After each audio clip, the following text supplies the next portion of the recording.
Welcome, everyone.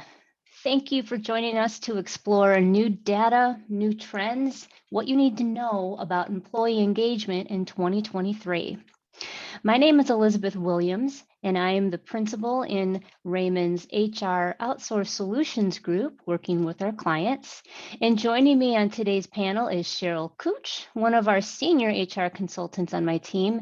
And Cheryl specializes in employee engagement and leadership based out of our Troy office. And also on our panel joining us is Stephen Gibson, principal in our wealth management division based out of Ann Arbor. During today's presentation, we'll be watching the chat box and moderating any questions that come in, and we'll be sure to review those and answer as many as we can. Any that we aren't able to for the amount of time we have today, we'll be happy to follow up with you directly, especially if you have any specific needs or specific scenarios that you have. Well, let's get started, and I would like to turn it over to you, Cheryl, to get us going.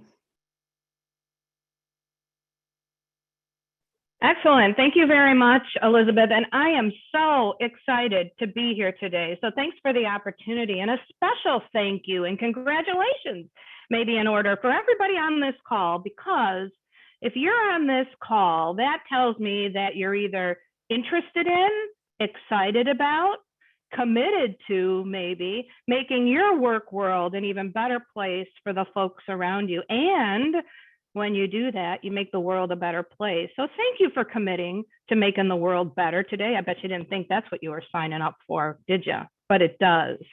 So I'm Cheryl Cooch, as Elizabeth said. I work in HR solutions, and my job is twofold. So what I do is I help teams, organizations, companies, and groups both identify and solve employee engagement and leadership development challenges. And in doing so, I use Gallup. So I'm a Gallup partner. So I use their world-class renowned data, tools, resources, and even their survey platform to help our clients get better at engagement. So what are we going to talk about today? Three things, three easy things. Number one, we're going to take a look at the current state of the workforce today. What's going on around us that's impacting engagement? Things we know, pain we feel, and how it's impacting. We're going to talk about factors that impact engagement. So what are the things that we need to be doing that impact whether somebody's engaged or not? And then the big one, right? What many of you came for is what you can do now in 2023 to better engage your workforce. We're going to talk about all three of those. So are you excited? Yes, right? Yeah, let's get started, can we? So we can't talk about engagement without, whoops, I'm sorry about that. We can't talk about engagement without first talking about the labor shortage, right? These are data we all know well. We're all struggling, everybody's struggling to find people. We've had open positions for months and days and years even in some cases. And this puts enormous pressure on both you as a leader, maybe as an HR professional, and even the employees who complain, right? They're doing 2 and 3 jobs, they're filling in the gaps. It's a big concern for us. Not only is there a labor shortage, but we have the old Great Resignation, right? We've all heard this term before. So what is the Great Resignation anyway? Now we hear it. The Great Resignation was a term that was coined in 2021 to describe what was happening in the workforce when masses of people were leaving their jobs. How many were leaving their jobs? 48 million people changed jobs in 2021. That was 23% of the entire workforce. And there's all kinds of data on this. It's very interesting. Who did, when they did, what industries, what roles, ages, and the whole lot of it. So I studied a lot of that, but one data point really stuck with me and was very interesting to me that I wanted to share with you today about the Great Resignation.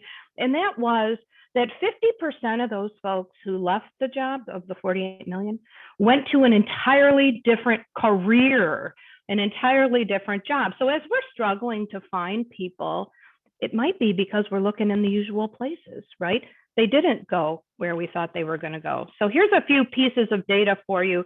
about the Great Resignation. And so the experts are saying, is the Great Resignation over? Is it not over? Are we in the middle of it? Well, half of the folks are saying it's going to continue and actually accelerate. Another half are saying maybe we're starting to slow down a little bit. Economic pressures are putting pressure on it, but we're still dealing with a lot of the implications of that. And here are some of them. Here's what we know today about the Great Resignation, about what's happening in the workforce. Over 50% of our workers are either currently looking or watching postings. So what does that mean? Maybe they've signed up for notifications from some of the job boards. Maybe they're taking the call, right, from recruiters about opportunities. Maybe they're asking around the Thanksgiving table, anybody hiring? They're more willing to take the call. And I've seen this number as high as 62%.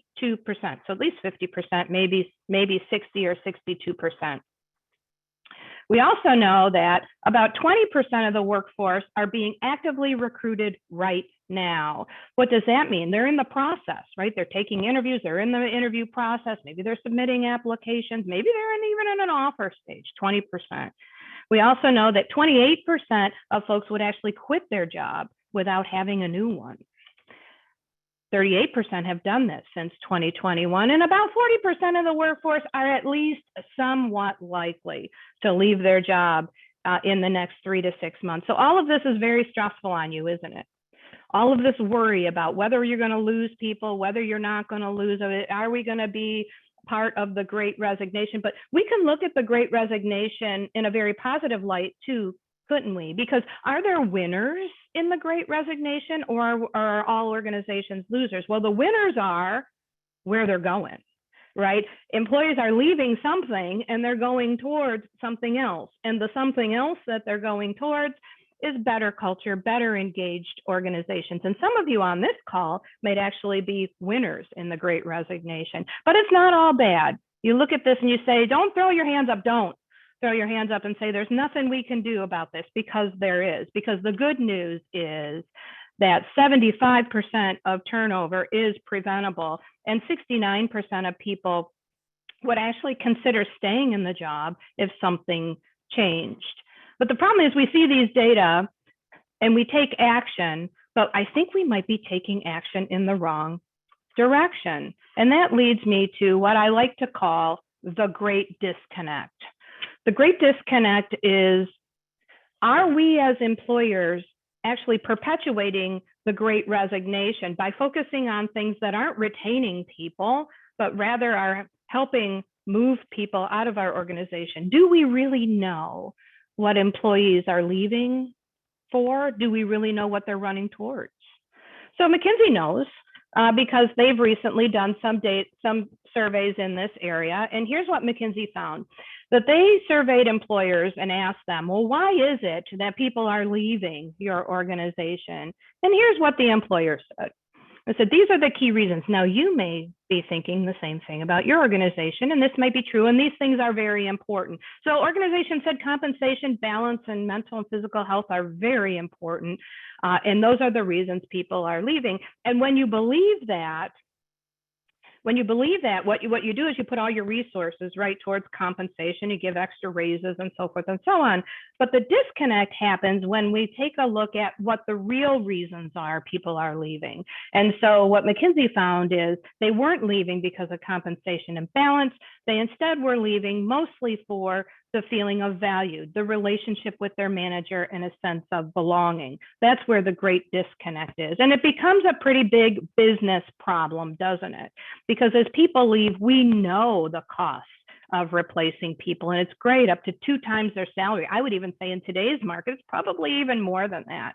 We also know that disengagement costs us in productivity costs, among other things, and 18% of a person's salary when they're disengaged is pretty problematic. So if we take a laser look into the actual disengaged workers themselves, we often say, well, gee, maybe we want them to leave sometimes, right? Maybe we don't.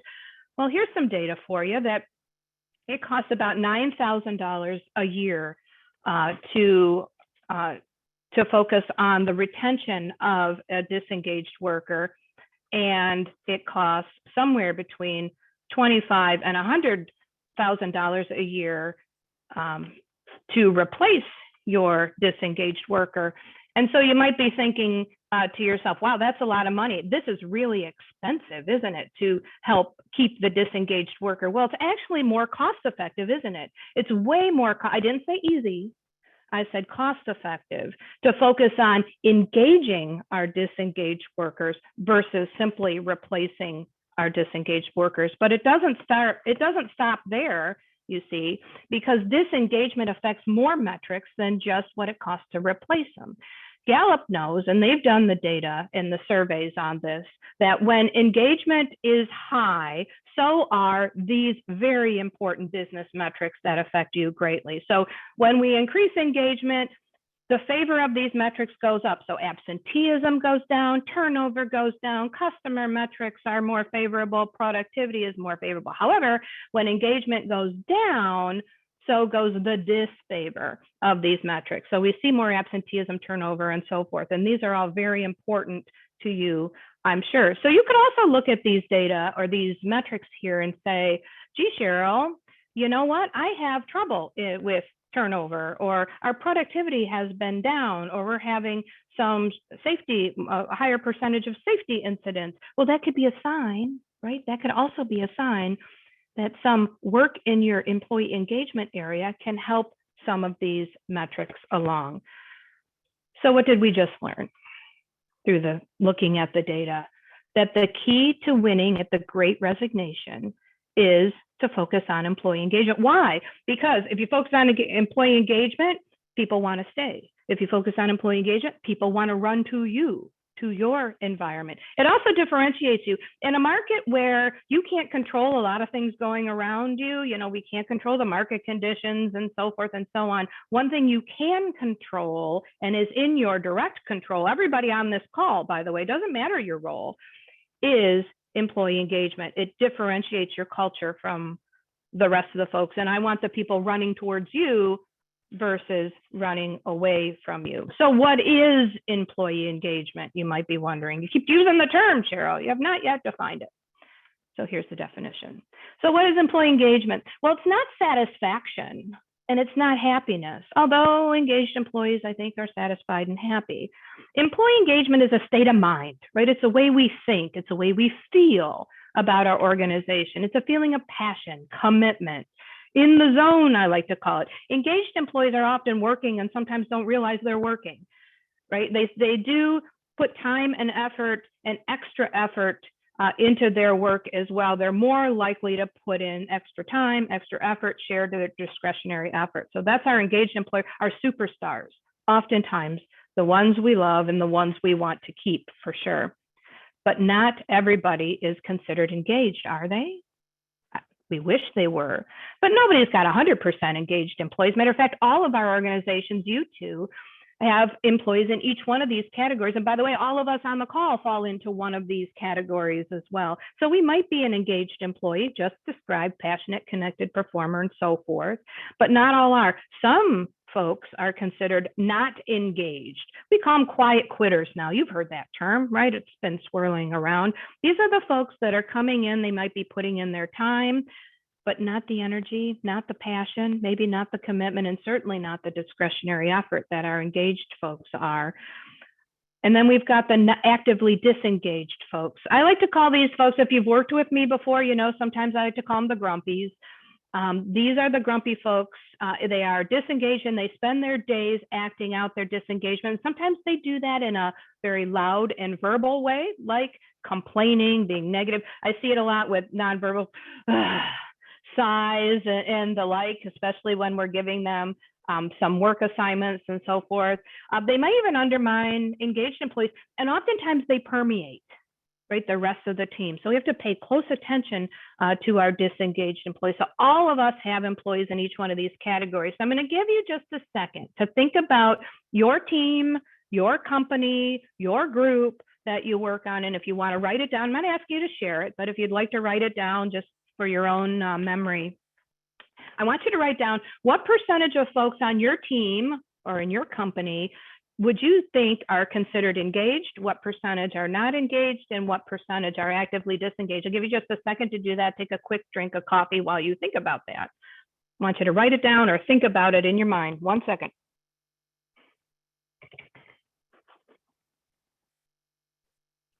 Did you get your number? I'm going to give you something to compare it to.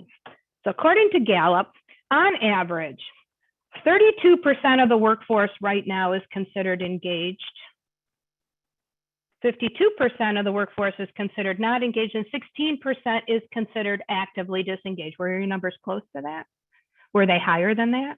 Are they lower than that? Do you really know exactly who's in which category? Because some of these, like the not engaged, might be a little harder to pick out. Actively disengaged might be as well.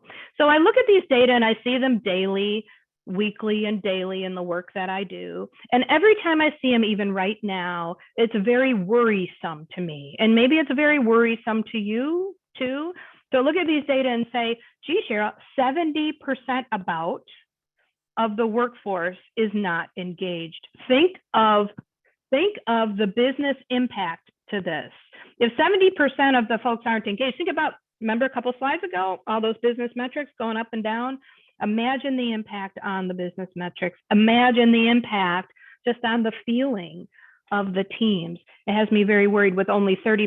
So if there's 100 people on this call, and there could be, 70% of you might be not engaged, with 30% only being engaged. But it gets worse, maybe, or more worrisome, maybe to me. Maybe it's worrisome to you. I don't know.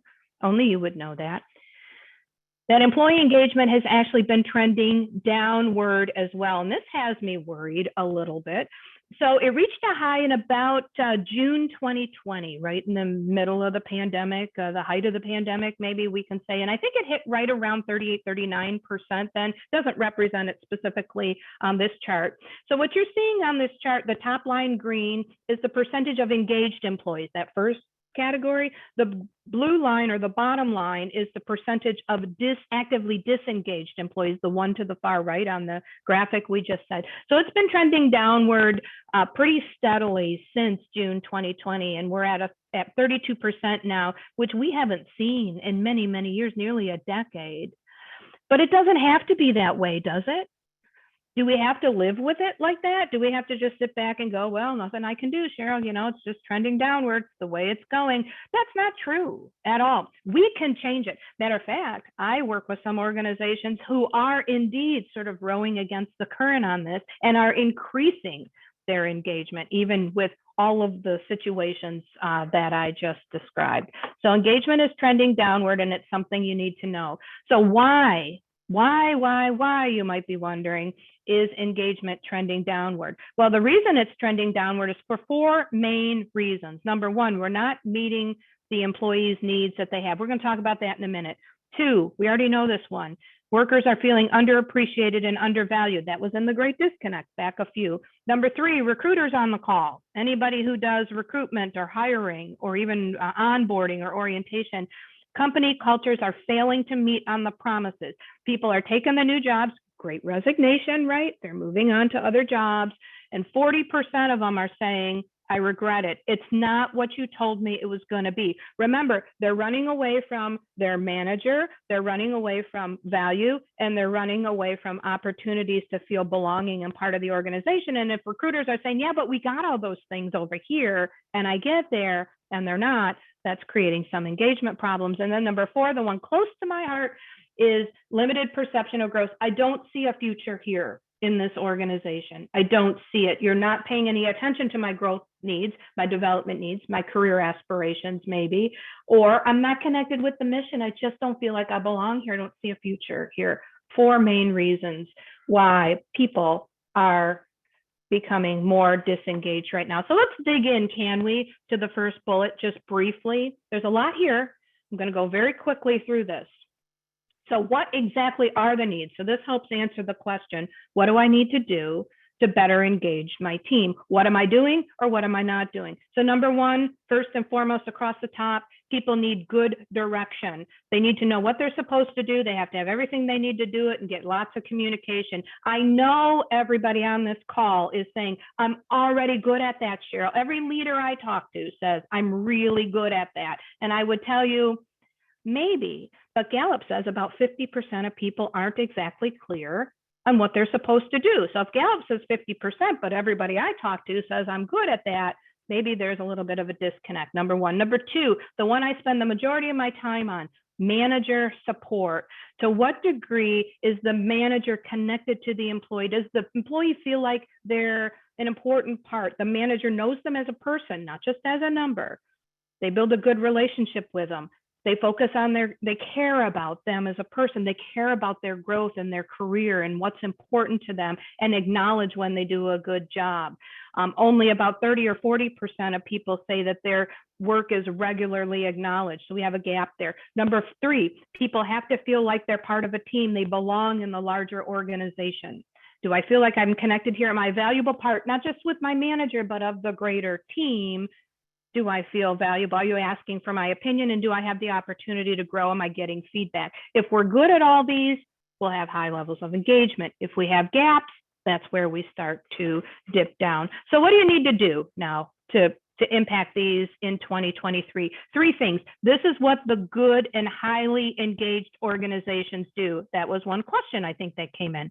What do we need to do? They do 3 things consistently. Number 1, they evaluate engagement in their organization. They focus on their managers and they create good community and interaction within the organization. So let's take a couple of these if we can. So number 1, they evaluate and measure. They do not operate on hunches or assumptions or I think or I wonder if.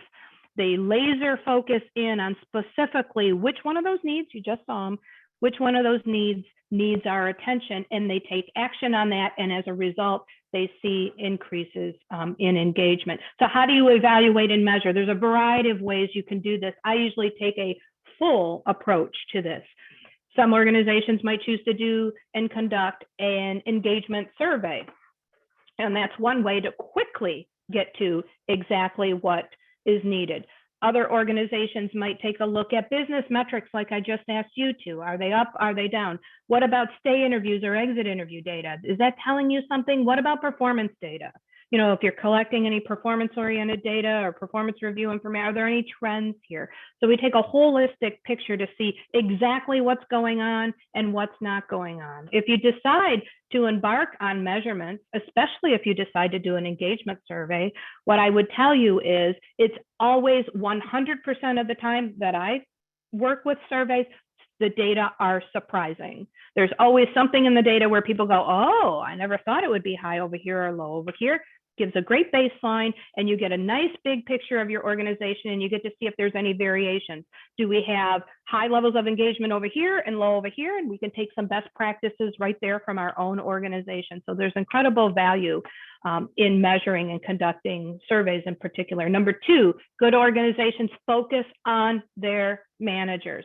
Remember that management support band that we just saw around what an employee needs, the reason they're leaving. Number 2, because of their manager. Do managers know how to navigate these waters today?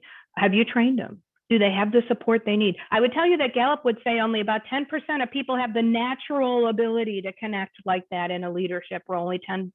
90% of us, like me, I'm one of them, need some additional help.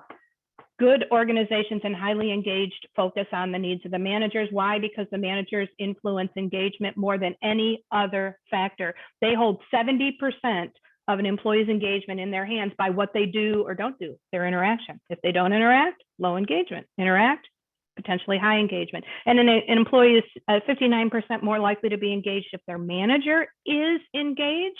So that's why we need to focus on them. Managers are employees too, with all of the same needs. So what do managers need? Briefly, they need training, they need support, they need guidance, they need mentoring, they need a community where they feel like they're part of a bigger picture. Strong organizations get managers together and let them talk about these topics. One-on-one meetings are gold. If your organization does not conduct one-on-one meetings, that is manager with employee one-on-one meetings, you're missing the best opportunity for engagement. Continuous communication. So we need to support our managers. How much time do you spend with your managers? Have you trained them? Do they feel supported? What actions, can you list them, have you been taking to support your managers? If all of that is no, you're missing an opportunity. So what's your checklist? Finally. So for 2023, you say, I want to beat the Great Resignation. I want to retain my people, and I want people run into my door to want to work here. Here are some of the things you can do. First two we already know. Listen to your workers, listen to them, provide opportunities, go connect with them. What do you think?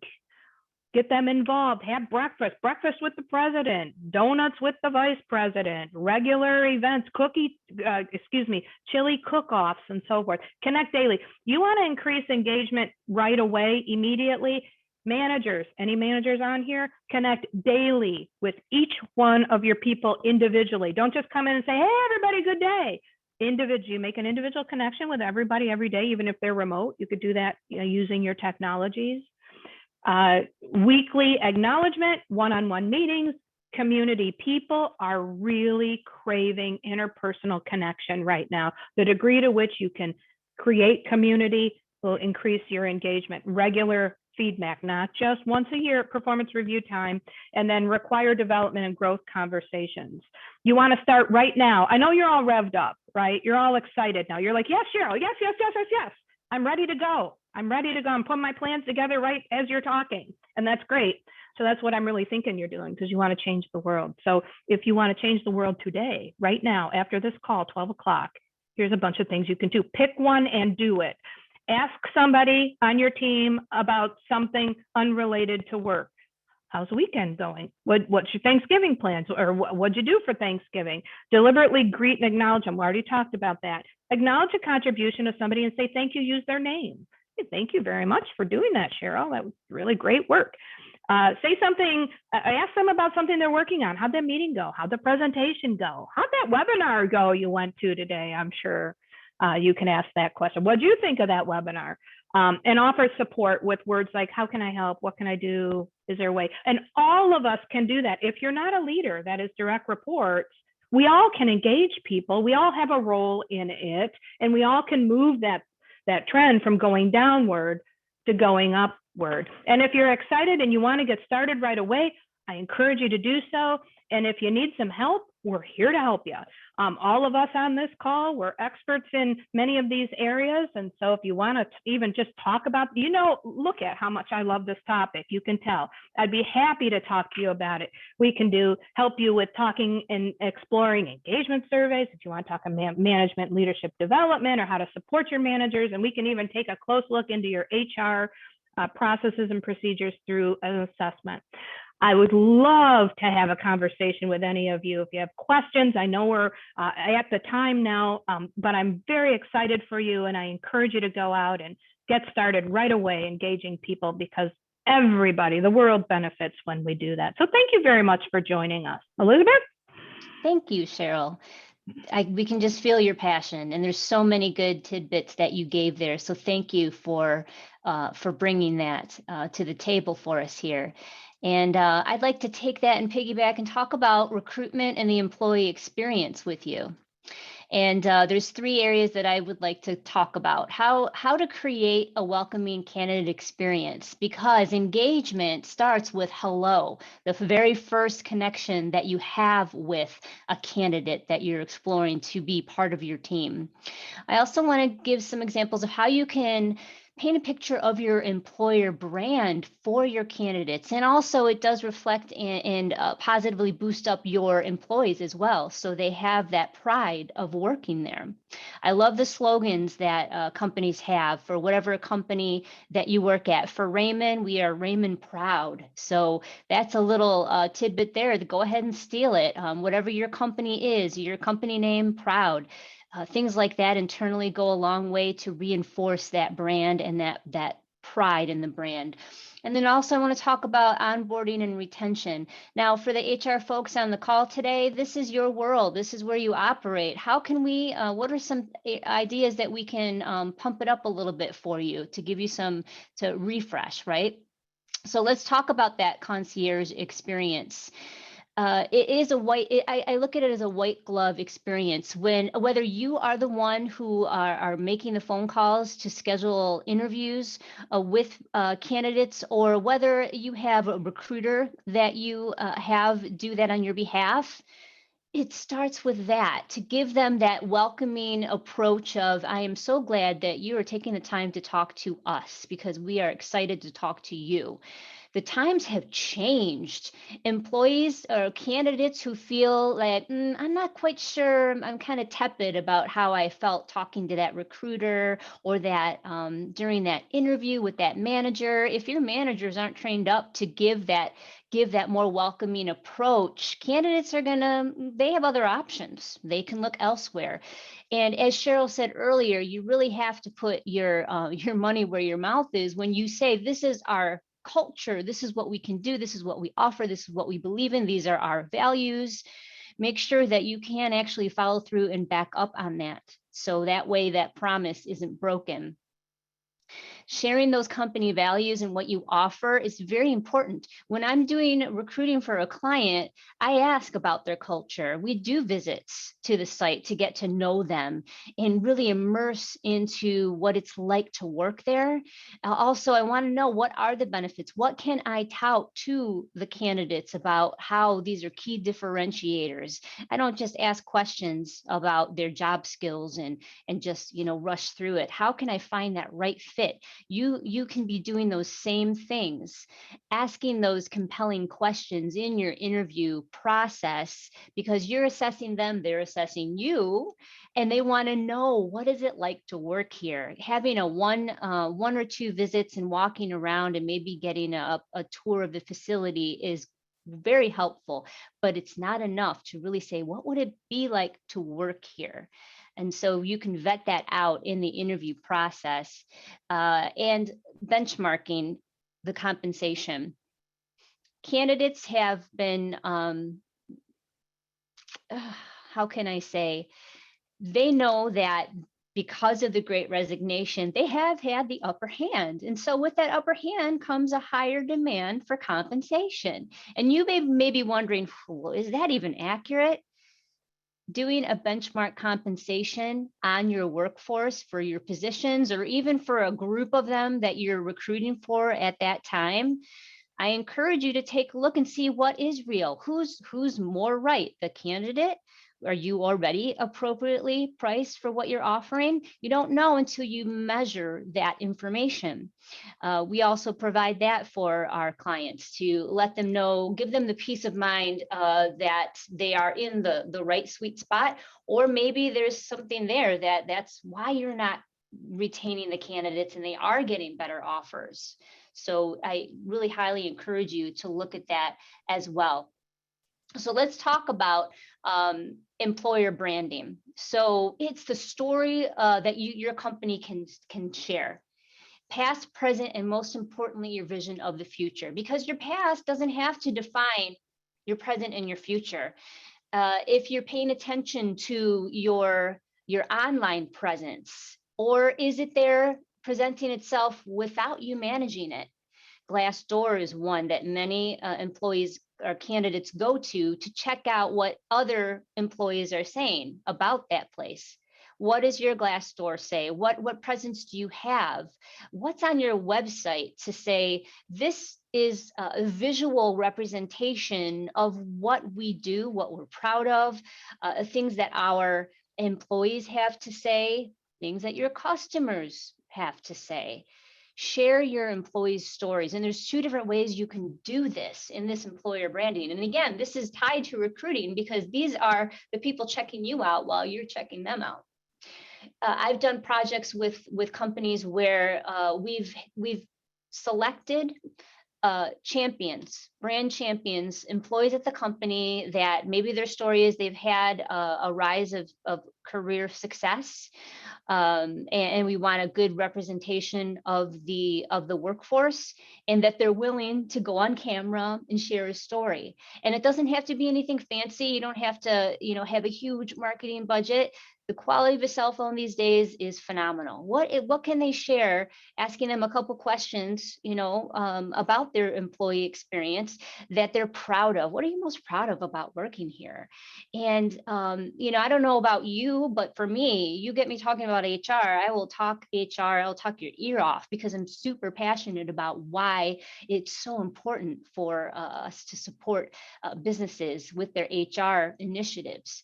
So there are employees in your organization that are just as passionate about that. Share those stories. Your future employees want to hear that. And that's something that is real, tangible, and they can hook into. And that represents your brand and that represents your culture. So I ask you, how are you leveraging your social media? Are you on all the platforms? And this is very, very interesting because many companies say, of course, we have our website, we've got Insta, we've got Facebook, and, but are you using it to target keeping your current employees engaged and also attracting candidates and also your customer base? You have to balance all of those. So your website isn't just to represent your company and your offerings to other companies and clients. It is also there to represent, these are the people who work for us and how we're proud of them as much as we are proud of what we are providing as a service or a product. And people are watching and looking for that. Another way to bump that up is to see if employees, the more that they are proud and engaged, you can see it on employers' LinkedIn profiles where other employees voluntarily say, I am so thankful for working at Raymond because our company gave for the first time the month of July of the week of July 4th off, closed the company down for the week. And tremendous, remarkable response from our employees, and our clients applauded it too. So maybe that won't work for your organization, but it's an example. But my point is, they took to LinkedIn to say, I so appreciated that, and look what I did. I was appreciative to spend more time with my family, to travel, just to take a break. So when you do even the little things, those little things count so much that they will organically show themselves in the workplace, outwardly on your social media channels. So you can do campaigns internally to ask employees to engage more with your posts that you have and so forth. So it's just very powerful to leverage social media. Onboarding and retention. So now you have them in the interview process. And if you have not heard of the term behavioral-based interview questions, they're very, very helpful to ask. Tell me a time when. Give me an example about. So that way you're not just stuck in the yes or no, or I would do this hypothetical. So when you're interviewing, make sure that you are very specific. And also there's sets of questions you can ask to find that right culture fit, right, to match up with your values. So that's something also to take into key mind there. Now you have them in the door. What do? You want to make sure that you're living up to your promises and the purpose of the company and the values. As Cheryl said, connect and communicate. If you think you're a great communicator, you probably are, but do even more. And it's the smallest little things. Sending I just thought of you and reflecting, and I just appreciate all these things that you uniquely bring to the team. Thank you. Whether it's in an email or a conversation, a one-on-one, or in front of a group, you kind of get to know them individually, what would be most impactful. And as you bring on someone new to the team, and as they're growing, it's onboarding is so much more than just here's your paperwork to fill out, or online to get all your benefits done, and you have to do your I-9 forms. It's so much more than that. Employees need to understand not only what their role is and how they fit within their team, their department, but interdepartmental relationships are key, and they are huge. The bigger your organization is, the more detached and siloed they could be, and the more opportunity, though, the more people that they get to interact with. So you can help them make those inroads. Have a work buddy. It doesn't have to be the manager. I highly recommend that you have a peer guide, things like that really make them feel tied to the organization. They start to put the pieces together about the bigger picture for the company and the company purpose. And as Cheryl had said as well, continue to educate them. You're empowering them on their career path, which cements them to your company. It helps them better understand the organization, what your mission is. It makes them sharper in their acumen, and you grow their leadership skills. And allow them to lead your company with you. There's a hierarchy structure, but how can they make your job as a manager or business owner easier?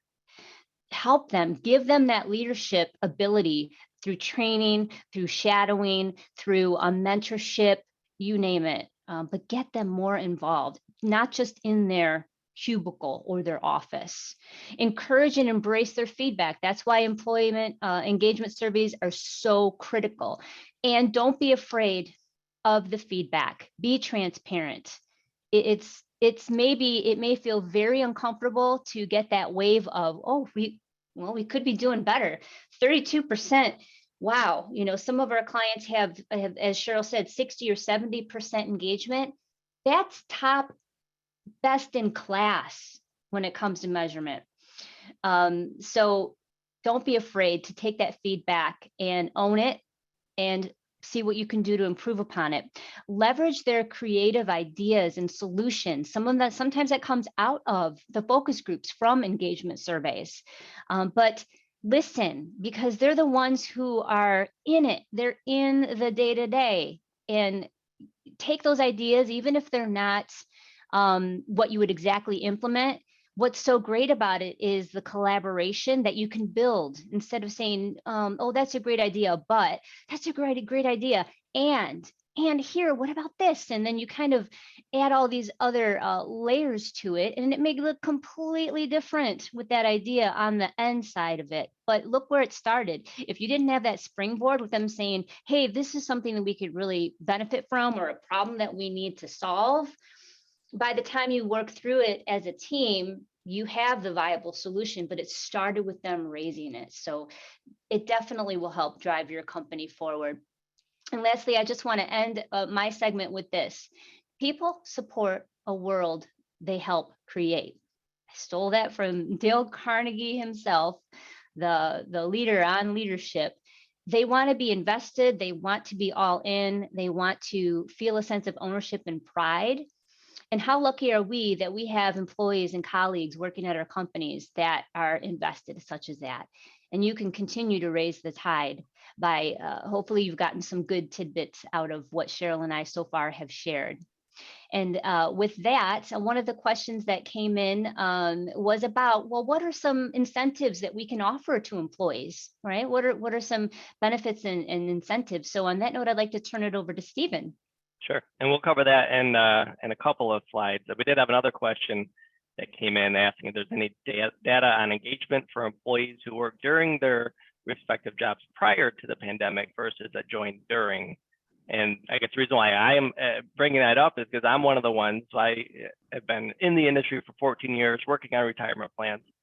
I joined Raymond in August of 2020.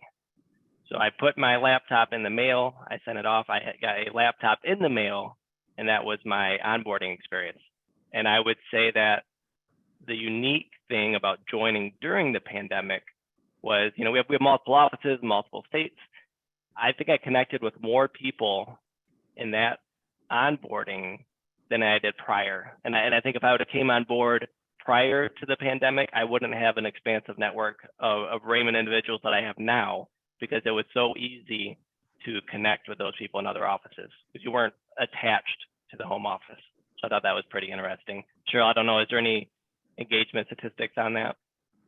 Not necessarily, but we look at time and job. In my experience, when we do surveys, we might look at how long someone's been there. So if someone's only been in the job a year, right, they started after the pandemic, right? If they've been 5 years, and it's all over the board. It all has to do with how focused the organization is, because I'm not seeing right now trends in if you're there longer, it's more or less. Some it is and some it isn't. But I think, Stephen, just as you described, it depends on what experience the organization has created for their onboarding and all the things on the list. If you focused on those, even in a remote situation like you described, people connecting with you, there wouldn't necessarily be a big variation. But remember, engagement's trending downward as a whole. Yeah. All right. Well, my name is Stephen Gibson. I'm a principal in Raymond's Wealth Retirement Plan Solutions team. Way of background, so Raymond, in addition to HR solutions, tax, audit, consulting, cybersecurity, the gamut of things that we can do, I work on a team that specializes in providing investment advisory services to retirement plans. And we also provide third-party administration services as well. So we partner with a variety of plan record keepers, one of which is Fidelity. So Andrew Spar with Fidelity is joining me as well. So every year, Fidelity puts out a survey to gauge the current landscape for retirement plan sponsors, their plan sponsor attitude survey. So we're going to spend the last 10 or 15 minutes of this webinar going through that, looking at what people have been doing, what people plan to do with regards to their retirement plans going forward. And the reason why this pairs so well is, we'll show it in a couple slides, but the 401k plan is still the top benefit offering amongst plan sponsors to their participants. They feel as though that's the most important aspect. And it's a great way when we continue on this engagement type of discussion. So again, joining me for this conversation is Andrew from Fidelity. Good morning, Andrew. Good morning, Stephen. Thanks for having me. Oh, no problem. Starting off, could you provide a little bit of background on the survey that Fidelity puts out? Absolutely, and thanks to everyone for joining today. So this is called Plan Sponsor Attitudes, and we've actually been doing this since 2008 at Fidelity. And we partner with a third-party consulting survey company to really try to get an idea of a top-down view of the defined contribution space and see what plan sponsors are focusing on, what they're looking at, what they're finding important in their plan for their employees, to give everyone on this Zoom an idea of kind of where the industry is. And so what we do is we work with just under 1,300 plan sponsors. And you can see on the left side of the screen, there's varying sizes here. So 3 million to the billion plus size plans are participating in the survey, just to give us a good even view of the market and what we're seeing. And as you can see on the right side, the various roles and responsibilities that we see in the committee members we meet with. And every year we try to identify a theme that we're seeing in the market, because everything changes. You know, every 4 quarters we do this survey and respondents change and everything evolves like anything else in life. And engagement is the word we would use to describe this year's survey. And much of that is a reflection of what Cheryl and Elizabeth were talking about. This is a very competitive work environment. You know, as Cheryl said, for everyone looking for a job, there's 1.7 jobs open. And to retain talent and to attract talent, it's become more than just what you're offering in a W-2. Benefits have become more and more important, especially to those folks in their 30s and their 20s. So one thing we asked these committee members was, name your top 5 benefits. And this is what we came up with. And 401k was the number one at 57%. And what's so interesting about this is, you know, when we did this 10 years ago, 12 years ago, 401k was in the top 5, but healthcare was by and far the number one. So what's changed? I think what's changed is what we just talked about throughout this call is more and more participants are seeing this as a true benefit. A road to retirement is really important. And so, Stephen, I don't know if you have any other comments you want to make as you look at this list. Yeah, and going back, you know, during Elizabeth's presentation, she talked about compensation studies and how they are becoming elevated. And many times for the people that are on the call, they may not have the ability to elevate the compensation for the role in order to attract new employees. But what we see is a lot of times that they really but neglect to really fully explain is the other benefits that are provided. Because once you talk about those other benefits, that gap on that compensation side can be a little bit wider, and they're still really excited about the role. So while, you know, 401k plan is at 57%, I mean, really, to me, that shows that every company really has one. And if you don't have one, you should be really looking to start one up, because that's a huge driver and if someone's going to come in and accept a role. But then we look further down on the list and we see student loan repayment benefits at 18%. You know, sign-on bonuses, EAP programs. There are going to be, you need to know your exact participant base to know what they're going to gravitate more towards. If you don't have a lot of college educated individuals, student loan repayment benefits may not be that much of a driver.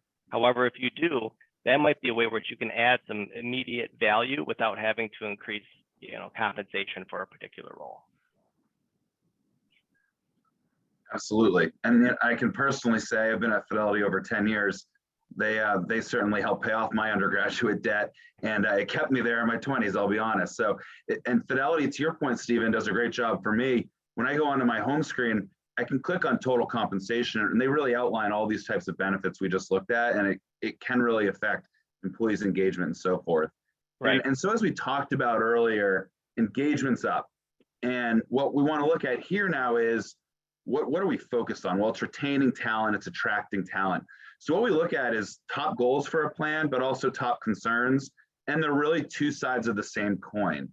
The themes here are plans want participants to get to their working years so they can retire and retire comfortably. And it's having the right matching amount. It's having the auto enrollment amount. It's taking those steps. But highlighted in the third one down on the left and the second one down on the right are saying the same thing. A big goal of these plans is attracting and retaining talent. And what I'll point out is the increase year over year as it becomes more of a focus. So just going 4 quarters from 2021 to 2022 and looking at that increase in 9 points on the left and 10 points on the right is that really, I think plan sponsors acknowledging the value of offering a plan. And then obviously there's some other aspects on the concerns on the right, fiduciary responsibilities, risk of litigation, all reasons why you want to work with Stephen to advise you and work with you on those aspects of the plan, and plus everything else we just talked about. Yeah, the goals for the plan are all participant based. And these goals, it's a survey, people are selecting which one of these goals fit. But if you take a step back, so there's 2 different types of people on this call, right? So there's those that are fiduciaries that are responsible for the plan design, goal setting, but then there's also maybe the participant side or HR function not in that fiduciary cap. It's very important. So it's takeaways, right? Cheryl, you had some for 2023, takeaways, what should be done. The big takeaway from my perspective is make sure you have goals established for the plan. And then you're able to lean and work into what needs to be done in order to achieve those goals. Is it higher participation or savings rates? How are we going to get there? Are we going to do plan design? Are we going to have better investments? Are we going to have more education? So there's a variety of things, and then tracking that and see if you're on track. Most of the plan sponsors that we talk to don't really have those goals established, but it's nice to see it's very participant focused here. Great. And on this slide, what we always try to do every year is understand and look at plans that have an advisor and plans that don't, and then how satisfied are they with their plan. Every year, it's the same. Plans with an advisor have higher satisfaction rates in their plan, which is not surprising. If you don't have an advisor and you're relying on your record keeper to do a lot of the work that an advisor should be doing, you're just not going to get the same results. You're not going to have the same conversations. It's really not the record keeper's job to do what an advisor should be doing. And it's interesting when we look at this space out there of how many plans have an advisor percentage-wise, it's around 90% every year. So 9 out of 10 plans at this point have an advisor. The next question becomes, is your advisor a retirement plan specialist, or are they a private wealth advisor who has a few retirement plans? And that's a big question you have to ask yourself. Are they a Stephen who lives and breathes retirement, or do they just have a few plans that do it? Yeah, 14 years, I've done nothing but retirement plans. So I am just as passionate as Elizabeth and Cheryl on this.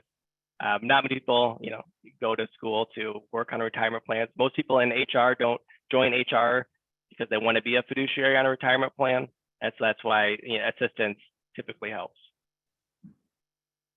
Great. And so it's interesting. So we've been doing this plan for a few years. And I said, we identify themes. So you can kind of go back and look about how the market's changed. And in 2016, 2015, 2017 even, there was a huge focus on fiduciary responsibility because of everything that was taking place at the DOL, which is really important, obviously. But what we started to see in 2018 and 2019 is plans focusing on what I would call the more meatier issues.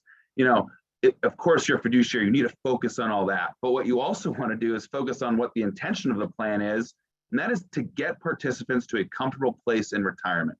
So now 4 years later, 2022, when we started to see these plans focus on outcomes, we see these numbers here. We see increasing matching contribution over the past years. We see increasing auto enrollment deferral rate. We see changing the matching formula. So really, I think positive momentum over the past couple of years in the industry, which is great. Even through COVID, we've seen positive changes, which is fantastic when you think about this, and the intention of these plans and engagement from the plan sponsors. Yeah, and going to expected plan design changes for this year being 2022, very similar line of thought.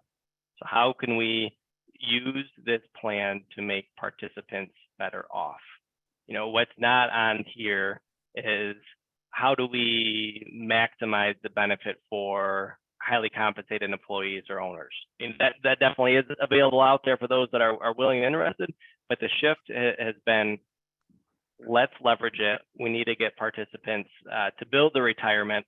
I may skip ahead a couple of slides because I think that ties in well to, let's see. So here, we talked earlier about the not having engaged workers, right? And how that can cost the company. Not having that retirement plan in place where you're promoting that benefit. And this takes a look at, what are the costs and benefits of keeping participants working past the retirement age because they can't afford to leave, right? 40% of plan sponsors felt as though by keeping someone over, you're delaying retirement, they have lower productivity, right? So that's one thing that's going to drive people to have lower engagement, right? And then if you look just to the left of that, so the third orange from the left, reduces mobility for younger workers. So in Cheryl's presentation, she had talked about one of the things that drives this engagement is the feeling that there's no room to grow, no room for opportunity.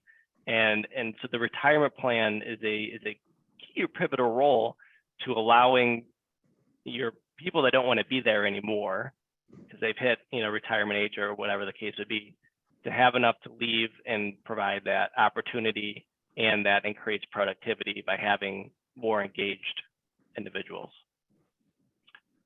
So let's go back up.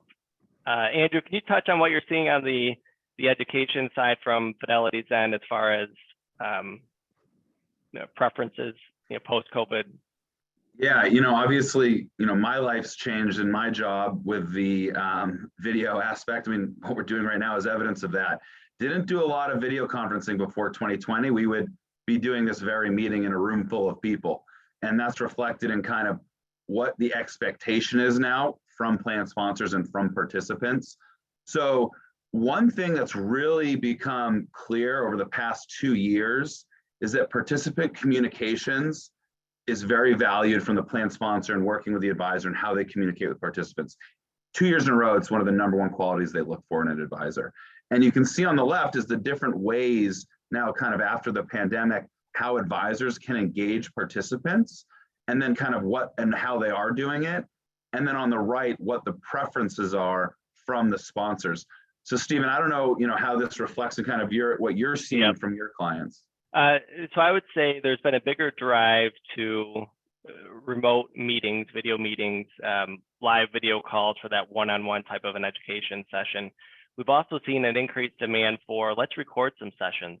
Let's have an enrollment webinar that we record as our clients hire people, as opposed to the HR person sitting down and having to explain the 401k plan and what to do and how to fill out the forms. Let's create a small 5 to 10 minute video that we can have that they can play for that participant that has our contact information that they could then reach out to. So it alleviates some of the burden on the HR staff. And it's just very, very helpful to have. I know we have 1 minute left. There are some other stuff in this presentation. It is out there. If you do want to see the full thing, feel free to reach out to Andrew or myself and we can coordinate. So the one last thing I'll leave with is Secure Act 2.0 is on the horizon. It looks to potentially be finalized for the end of the year. There'll be plenty of changes to your retirement plan after that. make sure you're addressing them appropriately. It's big news. And the new ESG final rule just got put out, so it's going through, I believe, a 60-day process for comments, but allowing for expansion of or incorporation of ESG, socially responsible funds in retirement plans. So that's another thing to look out for. All right, and we are almost at time, and we don't have any more questions in our chat box, but feel free to reach out to us after this call, and we'll be happy to help. We would like to thank everyone who joined us today. Thank you, Stephen. Thank you, Andrew. Thank you, Cheryl, for bringing your wisdom and your energy. Audience, we hope that we've given you plenty of food for thought on these hot topics so you can jumpstart your employee engagement and retention initiatives. Reach out to us if you'd like additional outside guidance to help you strategize where to start and what to create what's best for your organization. Connect with your business advisor at Raymond. Reach out to Stephen, myself, or Cheryl. And you'll have the opportunity to review this recording and slides, and hopefully you'll be able to get started with the checklist we provided. And we're here to help fill in any gaps that you may have. Feel free to reach out. And again, thank you for choosing to spend your time with us. We appreciate you tuning in. And everyone have a wonderful day.